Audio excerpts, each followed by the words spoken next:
এই গরমের মধ্যে একলা একলা আর ভাল লাগে না।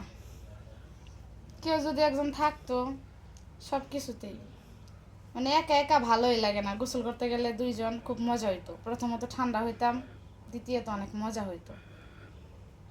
তারপরে এই যে কারেন্ট চলে গেছে, বাতাস করার মতো কেউ নাই। ও পাশে শুয়ে থাকতো, আমি বাতাস করতাম, বা ও আমারে বাতাস করতো, এখানেও দুইজন ঠান্ডা। তাহলে কি করা উচিত? গরমের মাঝে অবশ্যই পাশে একজনকে রাখা উচিত, শুধু ঠান্ডা করার জন্য। এত গরম সহ্য হয় না, ভালো লাগে না। পাশে থাকলে হাঁটতে তো পাশে থাকলে তো গরম হয়ে যাবে না আরো বেশি। সমস্যা কি? তারপরে ঠান্ডা হবো, হুম। একটু পর ঠান্ডা হয়ে যাবো।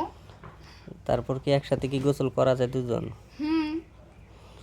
তোকে আপনি কি চাইতেছেন? আমি চাইতেছি আমার একজন বিশেষ মনের মানুষ দরকার, বিশেষ। মানে ঠান্ডা করার জন্য? হুম।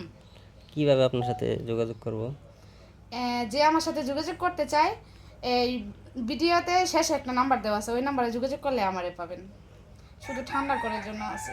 ইস, ঠিক আছে।